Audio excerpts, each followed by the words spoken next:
नमस्कार, मैं सर स्वागत करता हूं आपके अपने YouTube channel expert coaching classes में।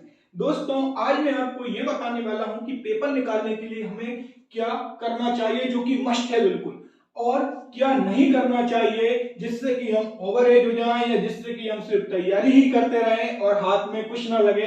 क्योंकि याद रखना दोस्तों, सरकारी नौकरी करने वाला सबको अच्छा लगता है, लेकिन सरकारी नौकरी की तैयारी करने वाला व्यक्ति लगभग लगभग सब, चाहे रिश्तेदार परिवार, सबको चुभने लगता है एक समय बाद। और वही देखो, कोई व्यक्ति 5 साल से लगा है, कोई व्यक्ति 10 साल से लगा है। तो हमें क्या गलती नहीं करनी चाहिए, जो कि आज हम ट्रैक में फंस चुके हैं। कभी उस टीचर ने ये बोल दिया, कहीं उस टीचर ने बोल दिया। तो आज मैं आपको सब बताने वाला हूं। देखिए, मैं कुछ अपने पेपर बता देता हूं जो मैंने क्वालिफाई किए हैं।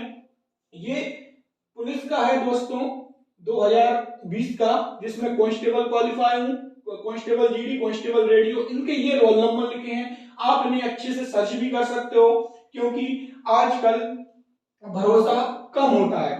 देखिए, और इसमें देखो, ये मेरा है आबकारी का पेपर है, ये रोल नंबर लिखा है इसका, जो क्वालिफाई हूं। ये है एमपी पटवारी, जिसमें मुझे जिला मिला है विदिशा, और ये है रोल नंबर। ये मेरा railway assistant signal and telecom का है दोस्तों, ग्रुप डी का। और इसमें ये किसका है, हाँ, ये है फिजिकल का। और इसमें जो मेरिट बनी थी, मेरिट में मेरा नाम है, वो 6 जून को इसका अपॉइंटमेंट आया था, जो कि मुझे भुसावल डिवीजन में सिलेक्ट किया गया है दोस्तों। ये है railway NTPC typing test second stage. फिर ये जितने मुझे स्क्रीनशॉट मिले वो मैं ले आया दोस्तों।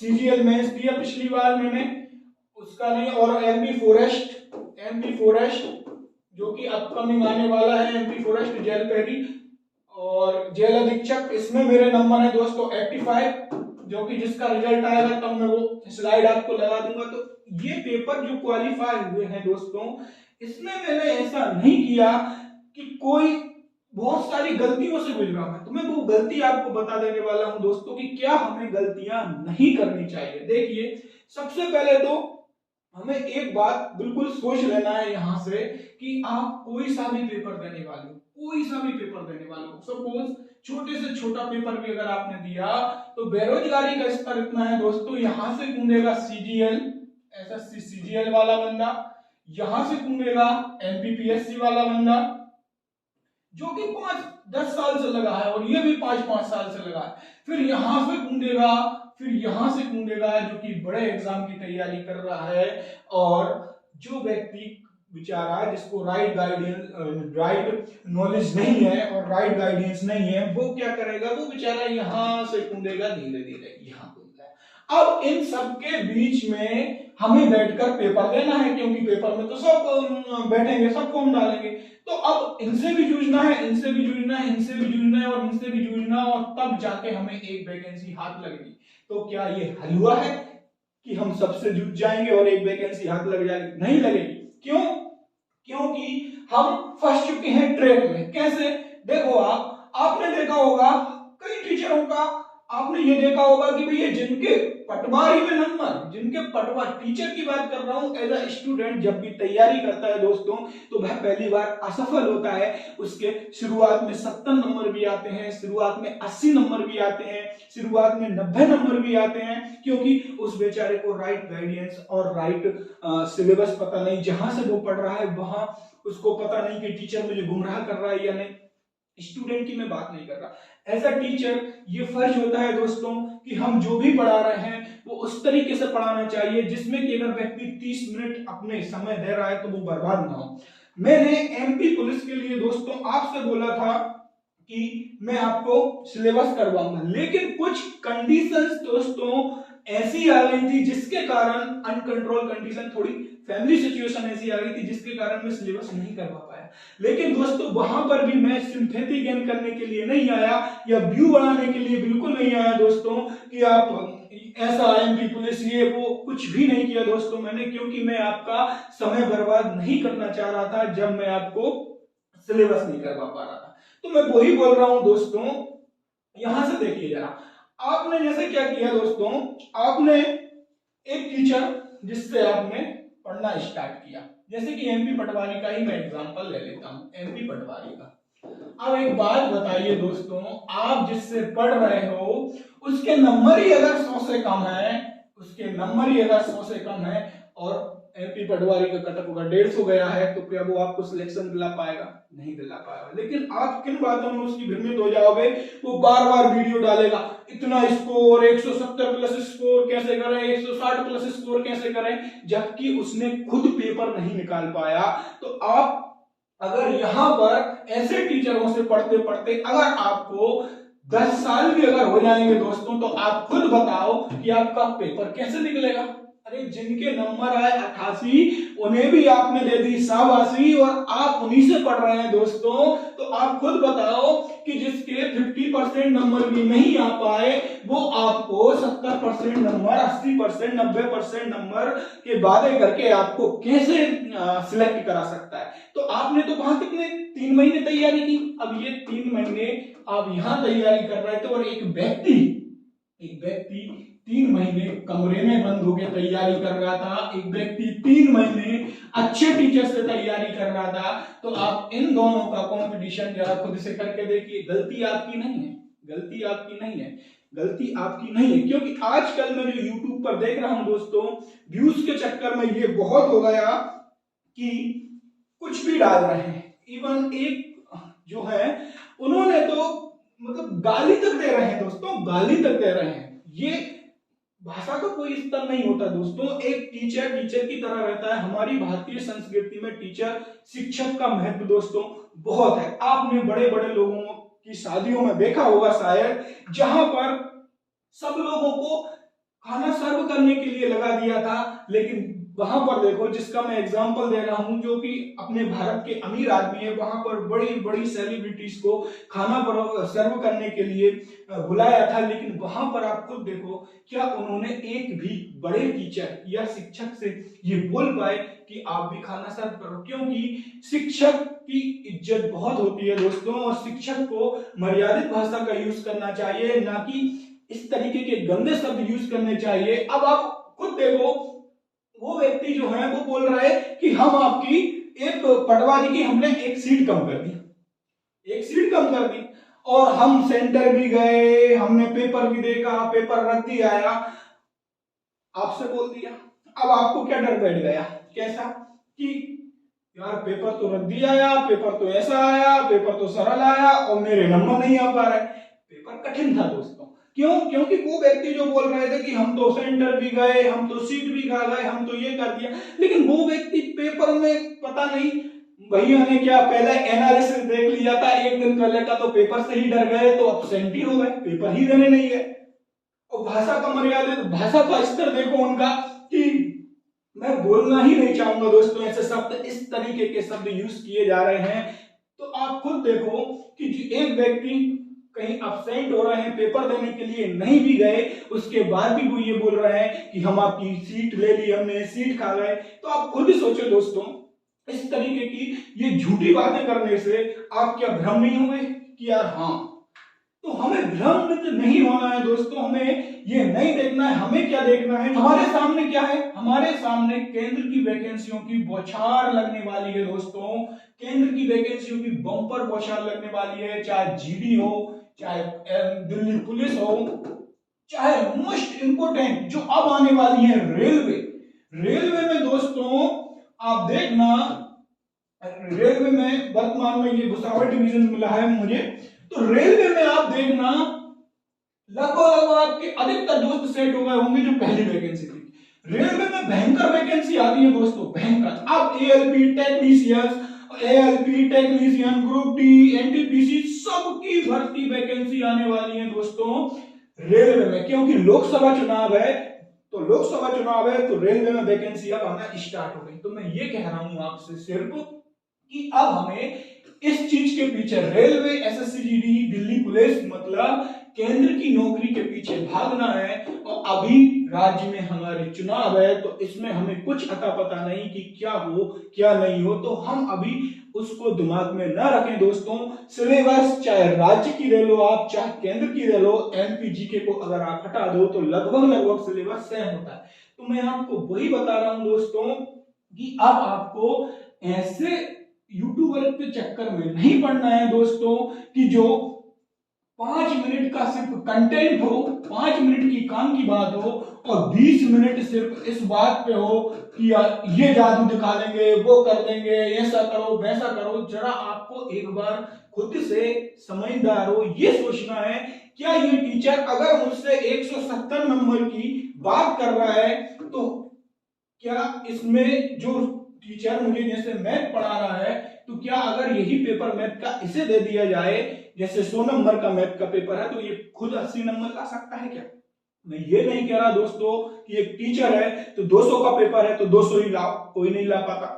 दूसरी चीज मैं ये भी नहीं कह रहा दोस्तों कि अगर किसी के टीचर के कम नंबर आए हैं तब भी ठीक है। क्यों? क्योंकि अगर टीचर अकेला मैथ का एक्सपर्ट है और अगर मैथ अगर 25 नंबर की अगर पेपर में आ रही है और 200 का पेपर है तो 175 नंबर जो है ना उसका भी रिवीजन नहीं है और उसमें भी बहुत सालों से सब्जेक्ट नहीं पढ़े तो कम नंबर आ सकते हैं।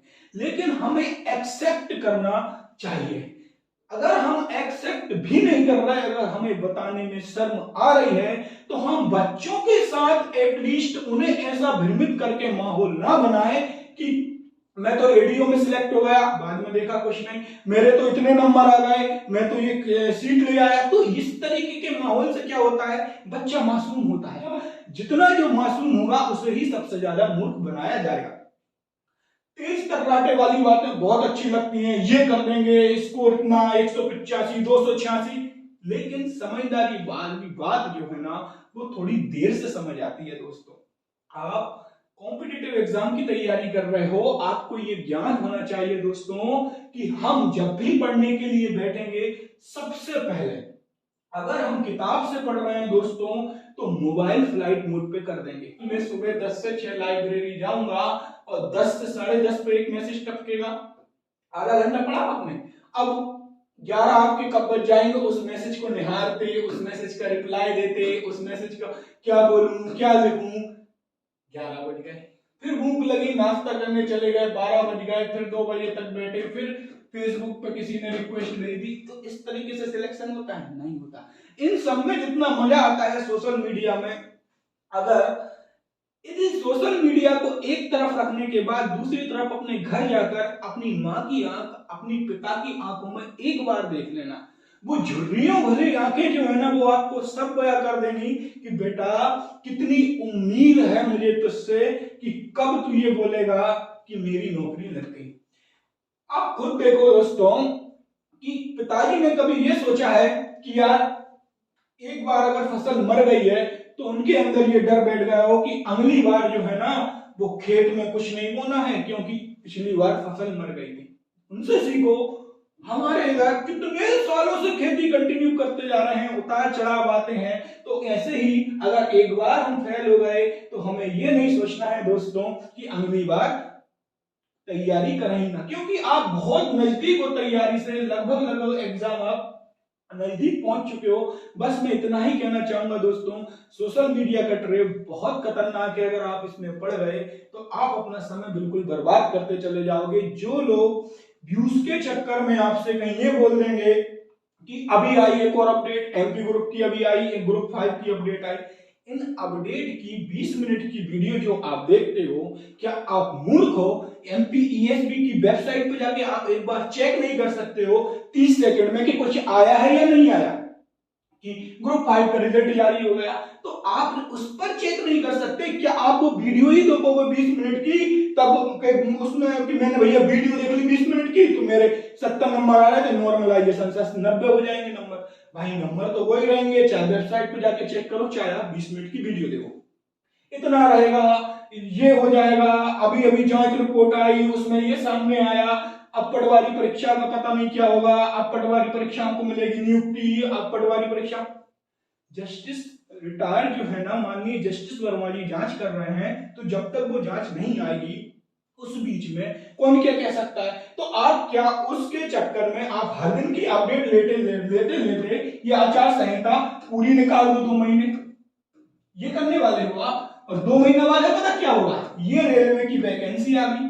अब इस रेलवे में कौन जीतेगा? जो व्यक्ति यहां मूर्ख नहीं बन रहा इस समय। क्यों?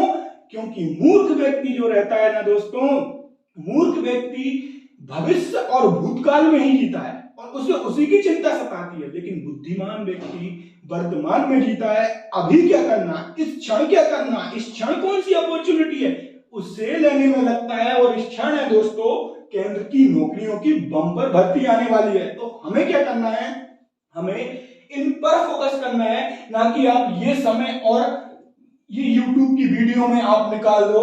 और दोस्तों अगर आपको कंटेंट नहीं मिल रहा है फ्री में, पेड कोर्स भी मत खरीदो आप। अगर आपको नहीं मिल रहा है कि सर हमें कंटेंट नहीं मिल पा रहा है, पेड कोर्स का नहीं मिल पा रहा है, तो दोस्तों मैं अगर आप कमेंट में अगर आप मुझसे बोलो तो मैं रेलवे, क्योंकि ये रेलवे के मैंने ग्रुप डी एनटीपीसी एग्जाम निकाले हैं तो मुझे बहुत अच्छे से पता है कि रेलवे क्या पूछता है और किस लेवल तक पहुंचता है रेलवे। और केंद्र में मैंने सीजीएल मेंस 2 बार ये सब दिए तो मुझे केंद्र का भी बहुत अच्छे से अनुभव है कि क्या लेवल रहेगा। अगर आप बोलो दोस्तों कमेंट में तो मैं इनके सेट लेकर आ जाऊंगा आपको, मैथ, रीजनिंग और जीके के सेट। ये ऐसे सेट रहेंगे अगर आप 50-50 सेट तीनों के भी लगा लोगे दोस्तों तब भी आप क्वालिफाई हो जाओगे, क्योंकि इन सेट में ही सारा सिलेबस मैं कंप्लीट कर दूंगा। प्रैक्टिस सेट के तौर पर रहूंगा दोस्तों लेकर, लेकिन बेस्ट मेथड क्वेश्चन को कैसे अटेम्प्ट किया जाता है, कौन सा क्वेश्चन बिल्कुल छोड़ना है, उसमें नहीं फंसना है, नहीं समय चला जाएगा, वो सारे तौर तरीके जिनसे मैंने अपने एग्जाम क्वालिफाई किए हैं दोस्तों वो मैं आपको लेकर आ सकता हूं इसी YouTube चैनल पर दोस्तों। तो इस YouTube चैनल पर अगर आप कमेंट करके बोलो तो मैं रेलवे और ये एसएससी जीडी के ये सारे सेट आपको करा सकता हूं। और ये वो सेट है जैसे ही आप एग्जाम में देखोगे ना दोस्तों क्वेश्चन, तो आपको ये पता होना चाहिए कौन सा क्वेश्चन छोड़ना है और कौन सा क्वेश्चन करना है। पटवारी में हुआ यही दोस्तों और वनरक्षक में भी यही हुआ, ग्रुप 5 में भी यही हुआ। जैसे कि हमने कोई सा टॉपिक पढ़ लिया एवरेज, अब वो टॉपिक पढ़ लिया हमने 2 दिन, घर पे पूरे क्वेश्चन बन गए, अब वहां पर कैलकुलेशन आ गई 13.99, 2 बच्चों का एवरेज है, एक बच्चे का ऐसा है, तो हम कहते हैं अरे एवरेज कहां जाएगा, एवरेज हमने तो पूरा पढ़ा है और हम इसको सॉल्व करने में लग गए। आंसर नहीं आया, हमें ये हुआ कि अरे भाई हमने तो पूरा पढ़ा है, ये कैसे नहीं आएगा, मैं तो निकाल के मानूंगा। और वहां पर 5 मिनट वेस्ट हुए, पूरे तबाह हो गए 5 मिनट। अब प्रेशर और बढ़ गया कि इसने 5 मिनट खा लिए और आंसर भी नहीं आया। तो एक अच्छा खिलाड़ी वही होता है जिसे यह पता रहता है कि कौन सी गेंद खाली छोड़नी है और कौन सी गेंद पर 6 मारना है, कौन सी गेंद पर 4 मारना है। ये एक अच्छे खिलाड़ी की पहचान रहती है, लेकिन उसे यह भी पता रहता है कि कौन सी गेंद खाली छोड़नी है। तो वही मैं बोल रहा हूं, इन प्रैक्टिस सेट के माध्यम से आपको ये सब पता चल जाएगा क्वेश्चन को अटेम्प्ट कैसे करते हैं, कौन सा क्वेश्चन छोड़ना है, कौन सा क्वेश्चन करना है। और यही पेपर निकालने की रणनीति रहती है। कितना भी पढ़ लो आप, तब से पढ़ रहे होगे, लेकिन पेपर अगर अटेम्प्ट करना नहीं आया दोस्तों तो पेपर नहीं निकलता है। बस मैं इतना ही कहना चाहूंगा दोस्तों कि आप गलत उस पर मत भटको, क्योंकि अब वैकेंसियां बहुत आने वाली हैं।